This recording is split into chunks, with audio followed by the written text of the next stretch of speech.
He is risen. Kubur kosong membuktikan Yesus hidup dan sudah bangkit. Hari ini kita memperingati peristiwa kenaikan Yesus ke surga. Kenaikan Yesus ke surga memberikan kepastian keselamatan bagi orang yang percaya. Saya, Andriana Agastianingrum. Saya, Fernanda Karisma Aditya, dan mengucapkan selamat datang bagi Anda yang baru pertama kali beribadah di GBI Suropati. Beberapa menit ke depan kami akan menyampaikan informasi serta kegiatan yang terdapat di gereja yang kami rangkum dalam GBI Suropati News.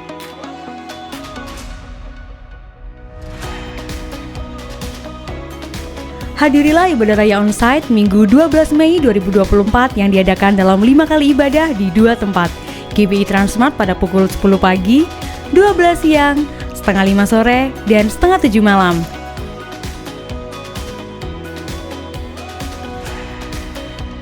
GBI Main Armet pada pukul 8 pagi. Ibadah akan dilayani oleh Ibu PDM Lina Arif dari Bandung. Kami mengundang Bapak, Ibu, Saudara-saudari untuk dapat hadir dalam ibadah doa malam onsite setiap hari Kamis pukul setengah 7 malam yang akan diadakan di Suropati Hall.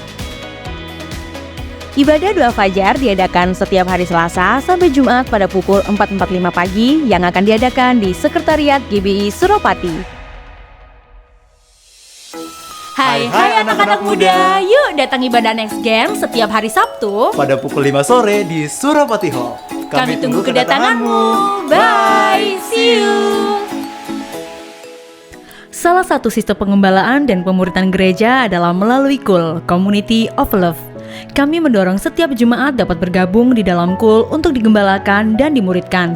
Saudara akan mendapatkan keluarga rohani yang memiliki visi kesatuan hati, tumbuh bersama, dan memenangkan jiwa. Bergabunglah sekarang juga. Hubungi counter ibadah atau daftarkan diri Anda melalui nomor yang tertera di layar. Buy for Blessing. Tidak ada hal yang lebih menenangkan selain daripada menjadi berkat bagi sesama. Dapatkan koleksi kaos edisi terbaru Mengasihi Tuhan dan Sesama. Bangkit, jadi teranglah. Saudara dapat membeli melalui online shop Tokopedia maupun Shopee dengan scan kode QR yang tertera di layar. Jadilah berkat dan Tuhan Yesus memberkati. Shalom, kami mengundang seluruh jemaat GBI Suropati untuk mengikuti acara Cool Day GBI Suropati yang akan dilaksanakan pada hari Senin 17 Juni 2024 pada pukul 6 pagi. Acara akan diadakan di Jambuluwu, Batu Malang. Dengan biaya pendaftaran untuk pelajar atau mahasiswa Rp45.000 dan untuk dewasa Rp75.000. Melalui Cool Day ini kita memuji dan menyembah Tuhan. Segera hubungi petugas pendaftaran di lobi atau dapat menghubungi nomor yang tertera di layar. Sampai jumpa dan Tuhan Yesus memberkati. Persepuluhan dan persembahan dapat diberikan dengan cara melalui kotak-kotak persembahan, melalui transfer ke rekening BCA, menggunakan mesin EDC BCA yang terdapat di counter, atau dengan melakukan scan kode QR menggunakan beberapa aplikasi berikut ini. Mari kita bawa persembahan kita kepada Tuhan dengan penuh sukacita dan hati yang bersyukur. Berikut hotline GBI Suropati yang dapat dihubungi jika saudara membutuhkan pelayanan dari gereja seperti pelayanan doa, konseling, dan pastoral. Kami segera menghubungi dan melayani saudara. Untuk informasi lebih lanjut mengenai kegiatan GBI Suropati, saudara dapat mengikuti atau memfollow akun Instagram gereja kami dengan nama akun @GBI-Suropati. Saudara juga dapat mengunjungi website kami di www.gbisuropatimalang.com. Sekian GBI Suropati News yang dapat kami sampaikan. Terima kasih atas perhatian saudara dan Tuhan Yesus memberkati.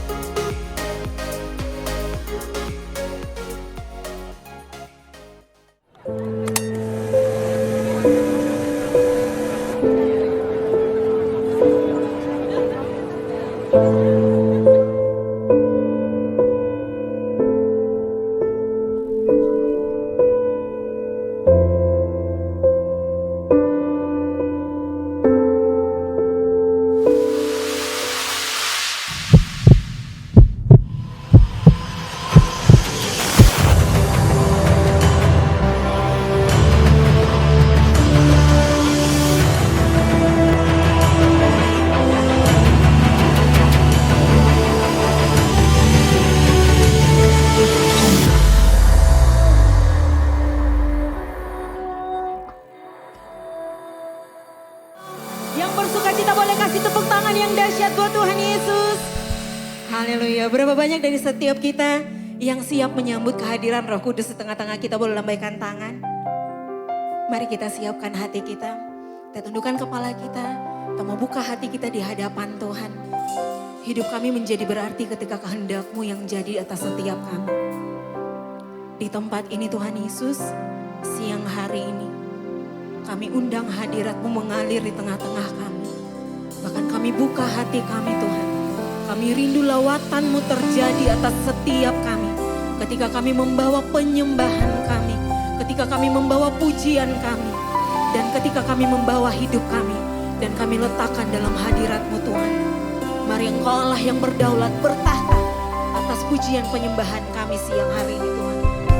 Ini setiap kami Tuhan Yesus. Kami datang dengan ucapan syukur di hadapan hadirat-Mu Tuhan. Yang siap menyembah Tuhan, sama-sama kita katakan amin. Mari kasih tepuk tangan sekali lagi bagi Allah kita yang hidup. Mengalir kuasa-Mu di tengah-tengah kami Tuhan.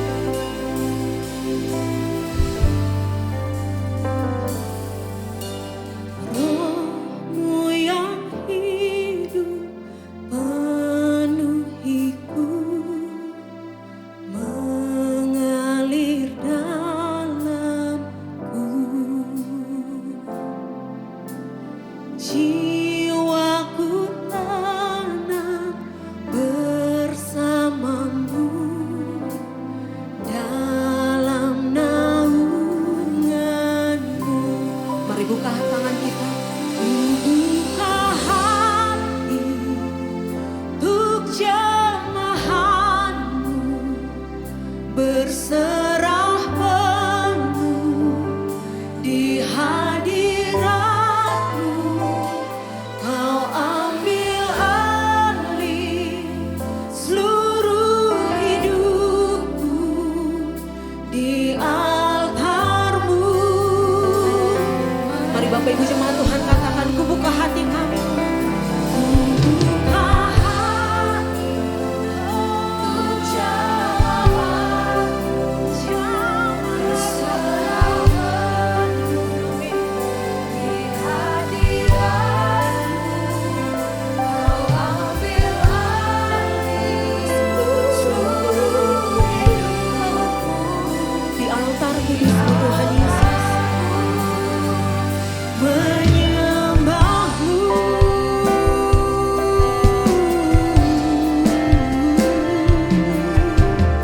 Roh-Mu yang hidup penuhiku. Dengan iman percaya nyatakan.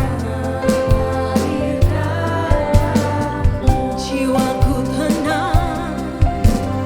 Jiwaku tenang.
kedua tanganmu tanda engkau berserah sama Tuhan.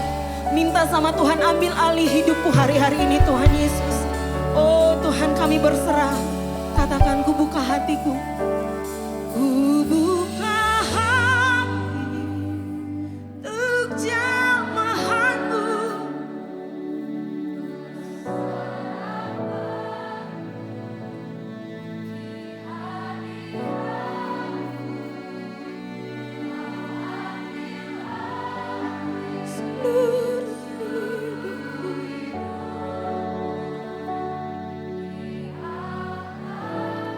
Mari sekali lagi Bapak Ibu Saudara nyatakan.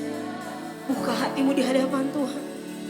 Ku buka hati.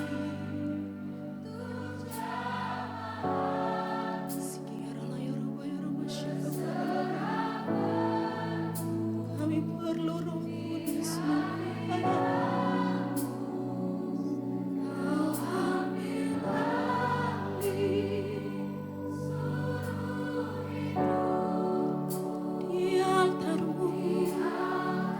Sekali lagi mari sambil bangkit berdiri bersama-sama.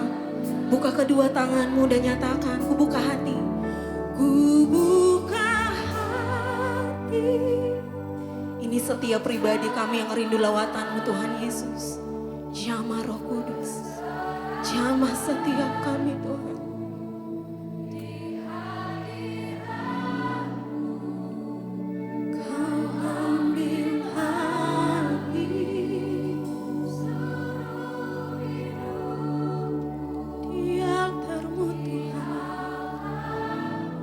Mari angkat tanganmu tinggi nyatakan.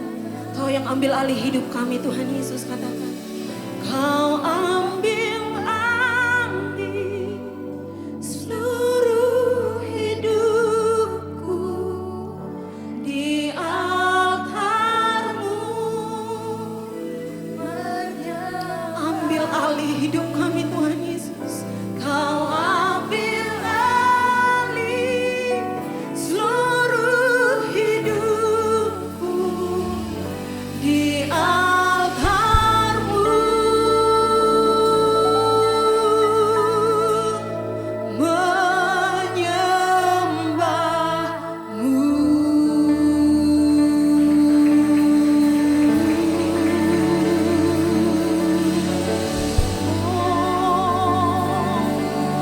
Yesus Tuhan, ini saat-saat yang terbaik Tuhan Yesus. Alirkan Roh Kudus-Mu Tuhan bertahta di tempat ini. Oh kami buka hati kami Tuhan. Kami menyambut Engkau Allah kami. Ambil alih hidup kami. Jamah hati kami. Berbaharui setiap kami Tuhan. Di dalam naungan hadirat-Mu kami sembah.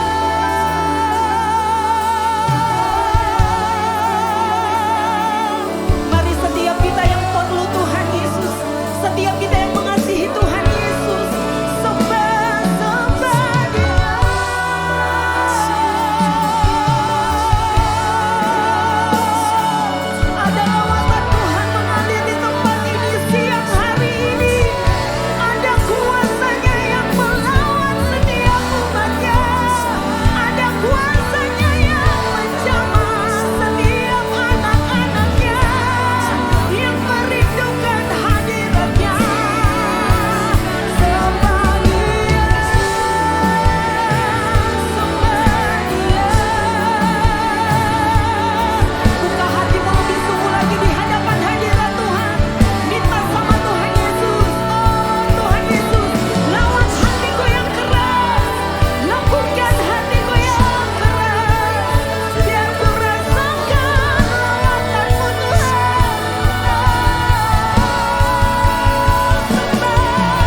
lagi Roh Kudus, lebih lagi ya Allah kami.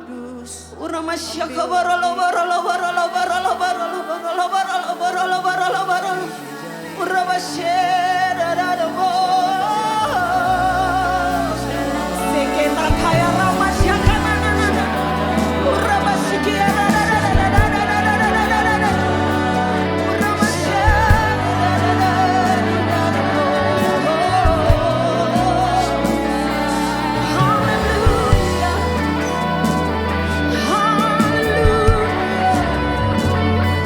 Haleluya, terpujilah Engkau Allah kami. Ku berikan hatiku dan jiwaku, semuanya, semuanya bagimu di dalam hidupku. Amin. Di setiap waktu.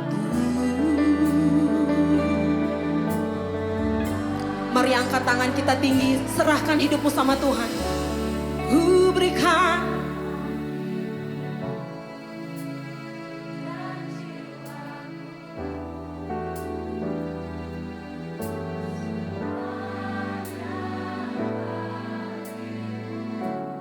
di dalam, di setiap waktuku. Nyatakan,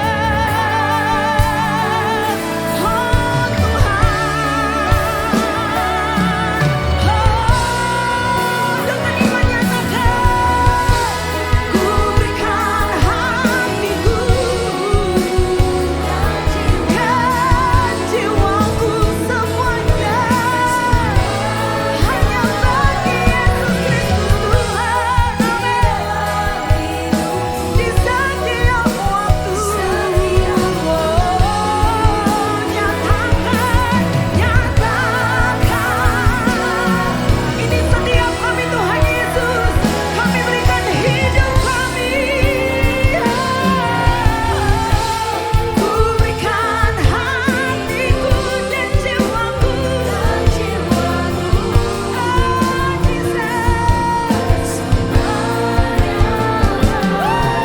dalam hatiku, di setiap waktu, nyatakan. Sekali lagi yang sungguh-sungguh angkat tangan menyatakan, ku berikan hatiku, ku berikan hatiku.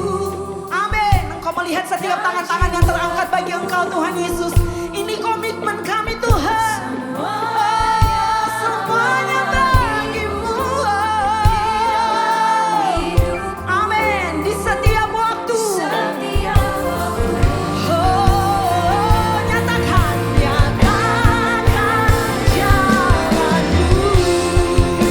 Nyatakan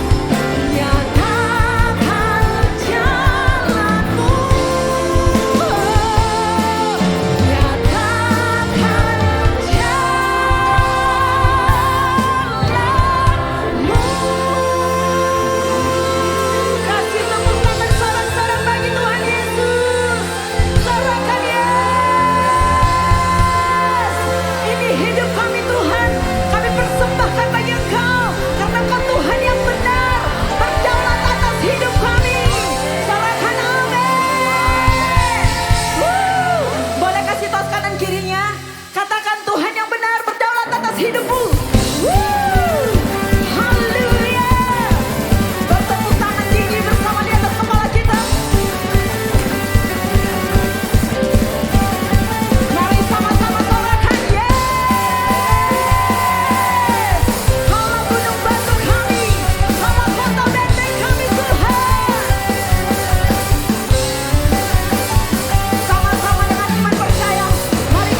Shalom semuanya.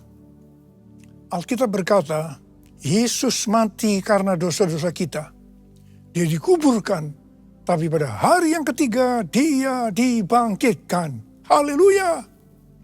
Setelah Tuhan Yesus bangkit, selama 40 hari Tuhan Yesus menampakkan diri kepada lebih dari 500 murid-muridnya untuk membuktikan bahwa dia hidup. Setelah memberikan pesan yang terakhir, seperti yang terdapat dalam Kisah Para Rasul 1 ayat 8, dengan disaksikan murid-muridnya, Tuhan Yesus terangkat ke sorga. Saya percaya kalau kita berada di sana waktu itu, kita pasti akan sama dengan murid-murid Tuhan Yesus yang melihat bahwa Tuhan Yesus bertambah tinggi. Ketika mereka melihat ke bawah, ternyata kaki Tuhan Yesus sudah tidak menyentuh tanah lagi. Perlahan tapi pasti, Tuhan Yesus terangkat ke sorga. Makin lama makin kecil, sampai ada awan yang menutupi dan hilang dari pandangan mata. Sementara mereka terheran-heran melihat ke langit, maka ada 2 orang yang berpakaian putih di dekat mereka yang berkata, "Hai orang-orang Galilea, mengapakah kamu berdiri melihat ke langit? Yesus ini yang terangkat ke surga meninggalkan kamu akan datang kembali dengan cara yang sama seperti kamu melihat dia naik ke surga."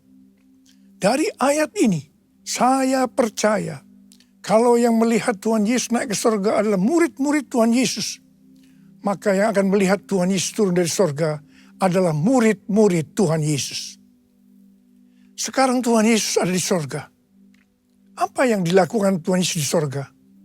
Yang pertama, Tuhan Yesus berkata dalam Yohanes 14 ayat 1 sampai dengan 3, "Janganlah gelisah hatimu, percayalah kepada Allah, percayalah juga kepadaku. Di rumah Bapa-Ku banyak tempat tinggal. Jika tidak demikian, tentu aku mengatakannya kepadamu. Sebab aku pergi ke situ untuk menyediakan tempat bagimu. Dan apabila aku telah pergi ke situ, dan telah menyediakan tempat bagimu, aku akan datang kembali dan membawa kamu ke tempatku, supaya di tempat di mana aku berada, kamu pun berada." Pesan Tuhan Yesus ini ditujukan untuk murid-muridnya. Karena itu, kalau kita mau ikut dalam pengangkatan, maka kita harus menjadi murid Tuhan Yesus. Murid Tuhan Yesus adalah kita-kita yang hidupnya sama seperti Kristus telah hidup. Karena kita hidup sama seperti Kristus telah hidup, maka kita akan menjadi serupa dengan gambarnya.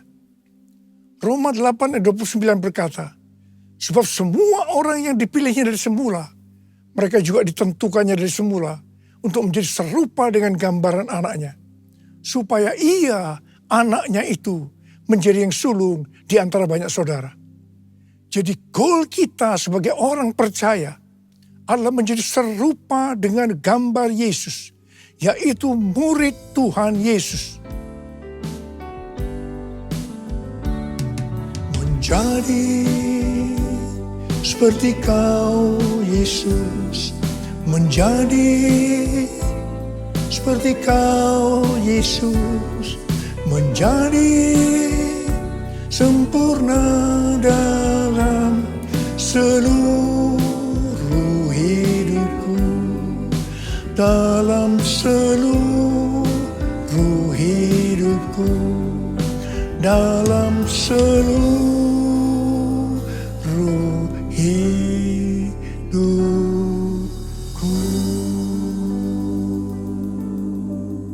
Hal kedua yang dilakukan oleh Tuhan Yesus di sorga adalah sesuai dengan Ibrani 7 ayat 25 yang berkata, "Karena itu ia sanggup juga menyelamatkan dengan sempurna semua orang yang oleh dia datang kepada Allah. Sebab ia hidup senantiasa untuk menjadi pengantara mereka." Tuhan Yesus di sorga menjadi pengantara kita. Artinya sebagai pendoa syafaat bagi kita, supaya kita selamat secara sempurna. Kalau kita berbicara tentang keselamatan, maka ada 3 hal yang harus diperhatikan. Yang pertama, bisa kehilangan keselamatan. Yang kedua, hampir-hampir tidak diselamatkan. Tapi yang ketiga, selamat dengan sempurna. Hal yang pertama, orang yang sudah percaya bisa kehilangan keselamatan.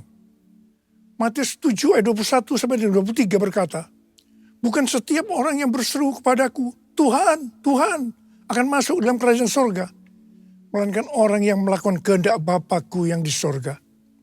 Pada hari terakhir, banyak orang akan berseru kepadaku, Tuhan, Tuhan, bukankah kami bernubuat demi nama-Mu, dan mengusir setan demi nama-Mu, dan mengadakan banyak mujizat demi nama-Mu juga? Pada waktu itulah aku akan berterus terang kepada mereka dan berkata, aku tidak pernah mengenal kamu. Enyahlah dari hadapanku, hai kamu yang melanggar perintah Allah. Ini merupakan peringatan bagi hamba-hamba Tuhan yang sedang dipakai oleh Tuhan. Agar pelayanan yang diberikan oleh Tuhan semata-mata hanya untuk menyatakan kemuliaannya. Bukan untuk kemuliaan diri sendiri. Bukan untuk mencari keuntungan pribadi. Bukan untuk popularitas. Di mana ini bisa mengakibatkan hilangnya keselamatan. Contoh seorang murid yang kehilangan keselamatannya adalah Yudas. Yudas mengikut Yesus begitu lama. Bahkan dicatat dalam Lukas 9 ayat 1 sampai dengan 6. Ia bersama murid-muridnya yang lain pernah melakukan berbagai mujizat dan pelayanan kesembuhan. Namun ia akhirnya memilih meninggalkan Tuhan. Maka hilanglah keselamatannya. Hal yang kedua, mengenai hampir-hampir tidak diselamatkan. 1 Korintus 3 ayat 10 sampai dengan 15 berkata, bahwa kita membangun hidup kita ini dengan dasar Yesus Kristus. Pertanyaannya, bahan apa yang kita gunakan untuk membangun kehidupan kita ini? Apakah dengan bahan emas, perak, batu permata, ataukah dengan bahan kayu, rumput kering, atau jerami? Semua ini akan nampak pada hari Tuhan saat pekerjaan kita diuji dengan api. Jika pekerjaan kita tahan uji, artinya tidak terbakar karena terbuat dari bahan emas, perak, dan batu permata, maka kita akan mendapat upah. Tetapi sebaliknya, kalau pekerjaannya itu terbakar karena bahan yang digunakan adalah kayu, rumput kering, atau jerami, maka akan menderita kerugian. Selamat sih selamat, tetapi seperti keluar dari dalam api. Artinya, hampir-hampir tidak diselamatkan. Hampir-hampir tidak diselamatkan dapat diartikan. Yang pertama, kehilangan upah atau pahala. Yang kedua, kedudukan yang rendah di sorga. Dan yang ketiga, kehilangan kesempatan pelayanan dan kekuasaan di sorga. Yang keempat, kehilangan kemuliaan dan kehormatan di hadapan Allah. Mari, saya akan ajak saudara-saudara untuk memperhatikan dengan serius pekerjaan pelayanan kita. Juga termasuk kualitas kehidupan kita. Jangan menjadi orang Kristen yang acuh tak acuh. Agar kita mendapatkan upah di sorga. Yang mau katakan amin. Tuhan Yesus berada di sorga. Untuk mendoakan kita. Agar mendapatkan keselamatan yang sempurna. Bukan untuk kehilangan keselamatan. Atau bukan hampir-hampir tidak diselamatkan. Supaya doa Tuhan Yesus ini terjadi. Maka sesuai dengan 2 Petrus 1 ayat 5 sampai 11. Dikatakan bahwa kita harus dengan sungguh-sungguh berusaha. Dengan sungguh-sungguh berusaha. Untuk menambahkan kepada iman kita kebaikan. Artinya berbuat baik. Kemudian ditambahkan lagi pengetahuan. Kemudian tambahkan lagi dengan penguasaan diri. Tambahkan lagi dengan ketekunan. Tambahkan lagi dengan kesalehan. Yang artinya hidup kudus. Tambahkan lagi kasih akan saudara-saudara seiman. Dan tambahkan lagi kasih akan semua orang. Kalau kita melakukan ini semua dengan sungguh-sungguh. Maka kita akan lebih mengenal Tuhan Yesus Kristus. Dan kita tidak akan pernah tersandung. Dengan demikian, kita akan dikaruniakan hak penuh untuk memasuki kerajaan kekal, yaitu kerajaan Tuhan dan Juru Selamat kita, Yesus Kristus. Yang artinya kita mendapatkan keselamatan yang sempurna. Haleluya! Besar anugerah-Mu, berlimpah kasih-Mu, semakin hari semakin bertambah. Besar anugerah-Mu, besar anugerah-Mu, berlimpah kasih-Mu, semakin hari semakin bertambah. Besar anugerah-Mu, besar anugerah-Mu.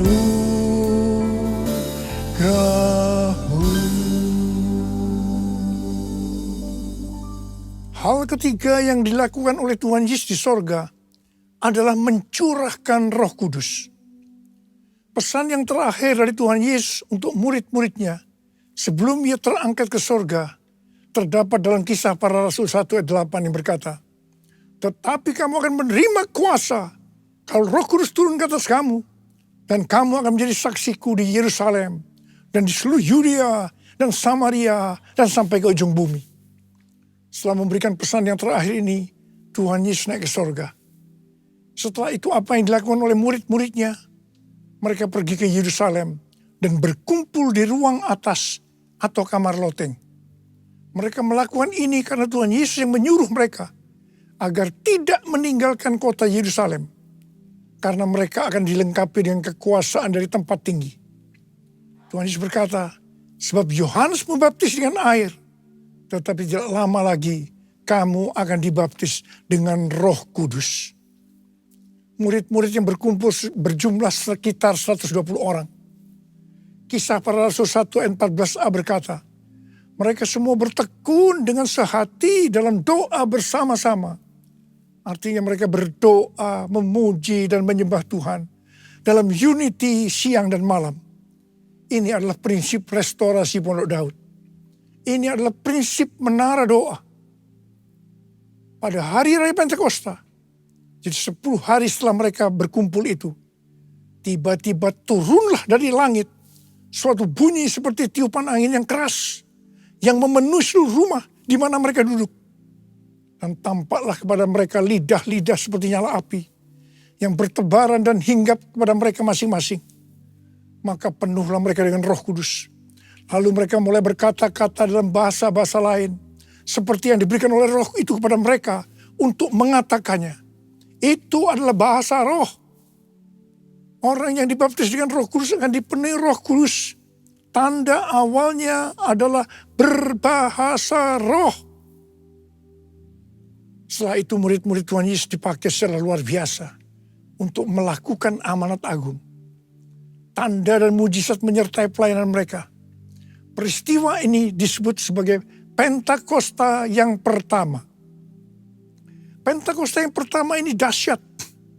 Sebab dalam kurun beberapa ratus tahun, sekitar 70% dari dunia yang dikenal pada waktu itu, yaitu yang berada di bawah kekaisaran Romawi, menjadi Kristen. Pertanyaannya, apakah amanat agung sudah selesai? Jawabannya, belum. Karena itu, pada tahun 1906, kembali Roh Kudus dicurahkan di Azusa Street, yang disebut dengan Pentakosta yang kedua. Ciri-ciri yang menonjol dalam Pentakosta kedua ini adalah penekanan dalam hal berbahasa roh dan pelayanan mujizat dan kesembuhan. Meskipun seluruh karunia roh juga dicurahkan dengan limpahnya. Pentakosta kedua ini dahsyat. Mengapa? Karena melahirkan gerakan Pentakosta dan karismatik. Saat ini ada sekitar 700 juta orang yang diberdayakan oleh Roh Kudus. Pertanyaannya, apakah amanat agung sudah selesai? Jawabannya, belum. Karena itu hari-hari ini pencurahan Roh Kudus yang jauh lebih dahsyat dibanding dengan Azusa Street sedang terjadi. Ini disebut sebagai Pentakosta yang ketiga. Seperti yang terjadi pada Pentakosta yang pertama dan Pentakosta yang kedua. Maka berbahasa roh dan pelayanan kesembuhan juga terlihat begitu intens. Saya percaya dengan Pentakosta ketiga ini, amanat agung Tuhan Yesus akan selesai. Dan Tuhan Yesus akan datang kembali. Rasul Paulus dalam 1 Korintus 14 ayat 5a berkata, aku suka supaya kamu semua berkata-kata dengan bahasa roh. Selain itu, dalam 1 Korintus 14 ayat 18, Rasul Paulus juga berkata, aku mengucap syukur kepada Allah bahwa aku berkata-kata dalam bahasa roh lebih daripada kamu semua. Saya sangat mengaminkan apa yang dikatakan oleh Rasul Paulus ini. Dan saya juga berdoa agar apa yang dikatakan oleh Rasul Paulus ini juga terjadi pada kita. Yang percaya katakan amin. Ku buka hati untuk Roh-Mu Tuhan. Ku buka hati menyembah-Mu Yesus. Jamahlah kami, penuhi kami dengan kuasa Allah Maha Tinggi. Dengan kuasa Allah Maha Tinggi. Dengan kuasa Allah Maha Tinggi.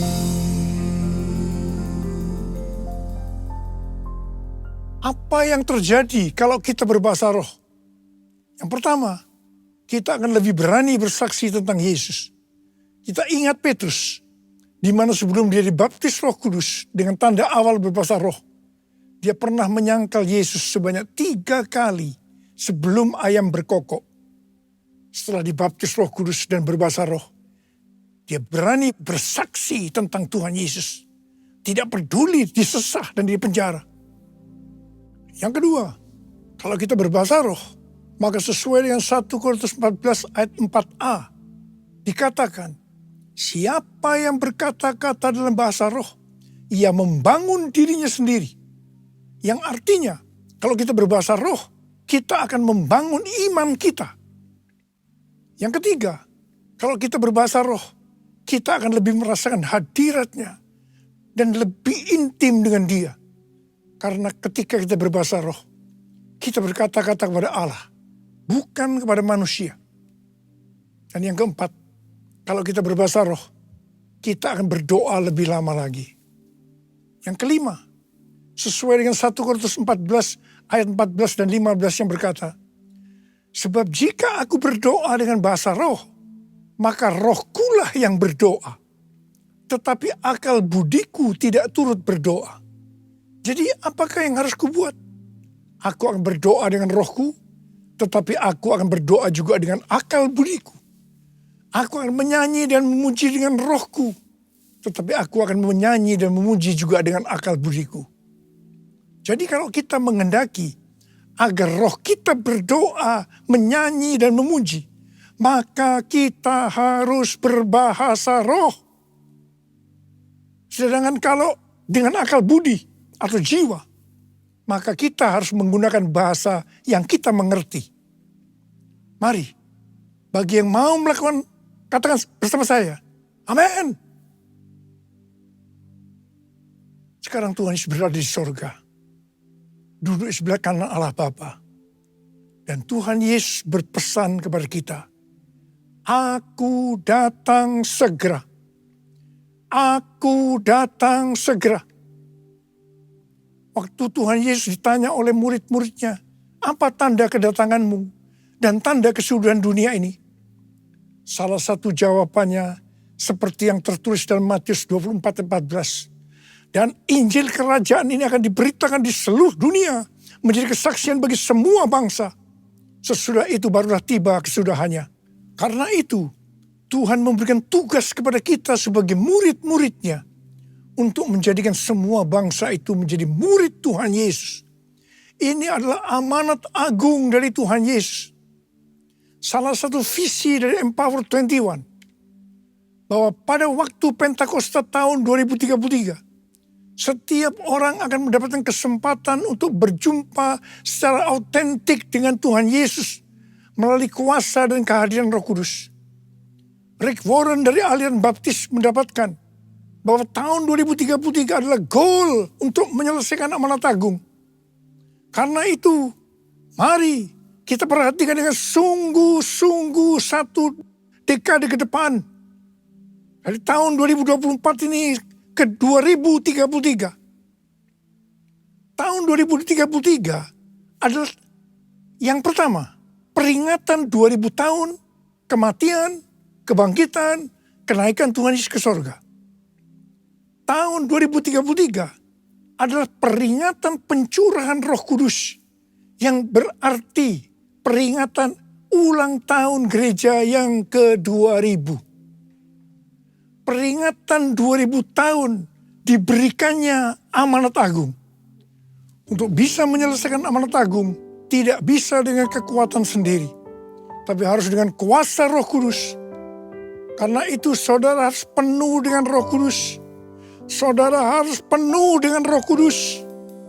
Ada berapa banyak di antara saudara yang rindu untuk dibaptis Roh Kudus dengan tanda awal berbahasa roh? Angkat tangan saudara.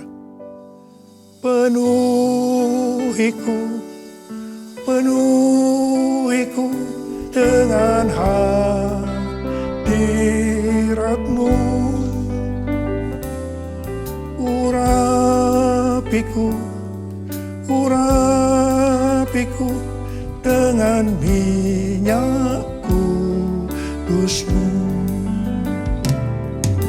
Penuhiku, penuhiku dengan hadirat-Mu.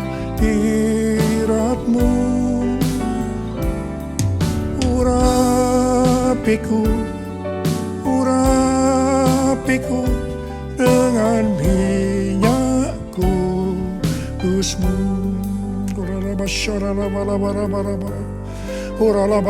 Terima, terima, terima pengurapan Roh Kudus, terima pengurapan, terima, diurapi Roh Kudus. Terima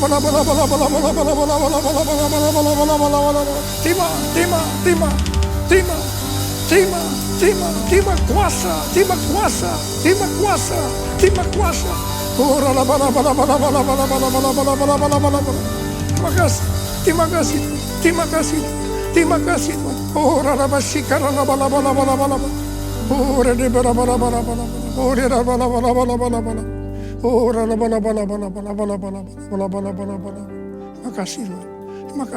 terima kasih, terima kasih, terima kasih. Dalam nama Yesus, dalam nama Yesus. Amin.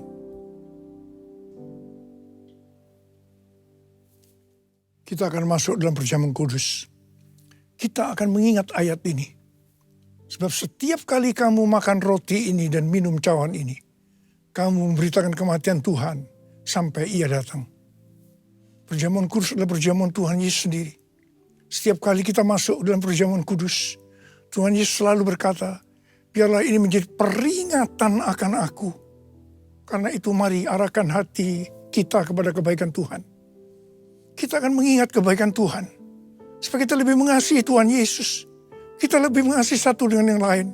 Mari tundukkan kepala. Bapa, siapakah kami sebelum kami mengenal Engkau? Kami semua orang berdosa. Upah dosa adalah maut, mati. Tapi Engkau yang tidak berdosa telah dijadikan dosa oleh karena kami. Engkau harus turun dari sorga mulia, menjelma menjadi manusia, mati ganti kami. Tuhan, betapa baiknya Engkau. Betapa baiknya Engkau. Kau jadikan kami sebagai anak-anak-Mu. Engkau tuntun, Engkau bela, Engkau lindungi, Engkau berkati, Engkau hajar juga kalau kami salah. Itu Engkau ya Abah. Abah terima kasih. Engkau akan memberkati kami semua dalam perjamuan kudus ini. Tapi Engkau mau agar kami makan dan minum dengan cara yang benar. Karena itu mari, masing-masing introspeksi. Lihat keadaan diri kita masing-masing. Kalau ada dosa yang Tuhan ingatkan, langsung minta ampun. Ampuni saya Tuhan. Ampuni, ampuni, ampuni ya Tuhan. Ampuni. Bapa, kau melihat anak-anakmu yang sedang meminta ampun kepadamu. Layakkan kami untuk masuk dalam perjamuan kudus. Terima kasih. Dalam nama Yesus kami berdoa. Amin. Mari, angkat roti di tangan kanan kita tinggi-tinggi. Sebab apa yang telah kuteruskan kepadamu telah aku terima dari Tuhan. Yaitu bahwa Tuhan Yesus pada malam waktu ia diserahkan mengambil roti. Dan sesudah itu ia mengucap syukur atasnya. Ia memecah-mecahkannya dan berkata, inilah tubuhku yang diserahkan bagi kamu. Perbuatlah ini menjadi peringatan akan aku.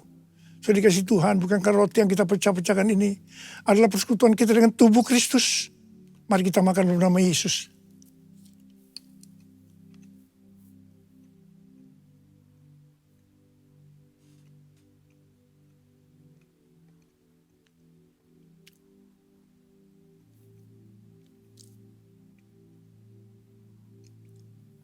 Angkat cawan di tangan kanan kita tinggi-tinggi.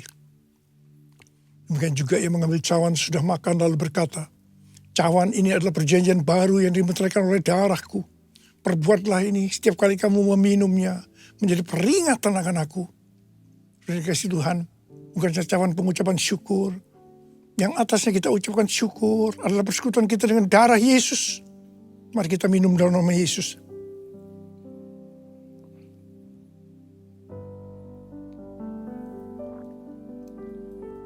Ucapkan syukur dan terima kasih. Dengan suara, jangan diam. Tuhan terima kasih ya Tuhan. Tuhan terima kasih ya Tuhan. Terima kasih ya Tuhan. Terima kasih ya Tuhan. Terima kasih ya Tuhan. Terima kasih.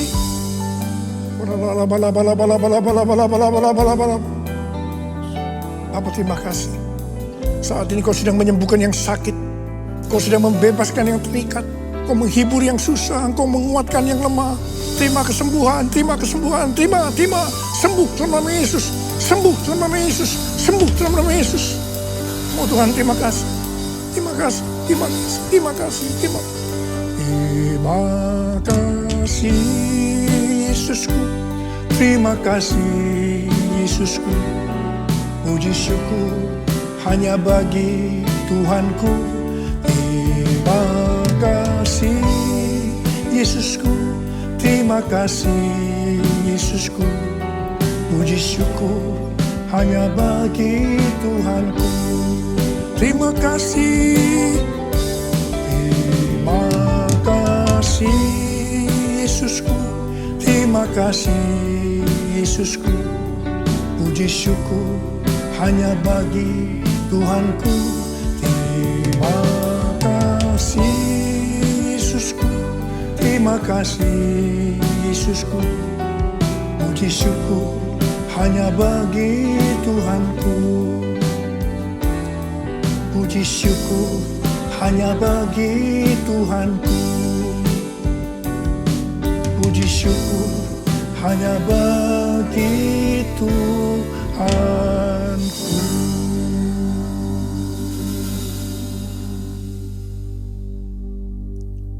Sekarang terimalah berkat Tuhan. Kasih karunia berlimpah-limpah daripada Allah Bapa di dalam Anak yang tunggal Yesus Kristus. Persekutuan yang manis dengan Roh Kudus menyertai kita semua. Mulai hari ini sampai Tuhan Yesus datang menjemput kita di awan-awan. Dan bahkan sampai selama-lamanya. Yang percaya bersama-sama katakan, amin.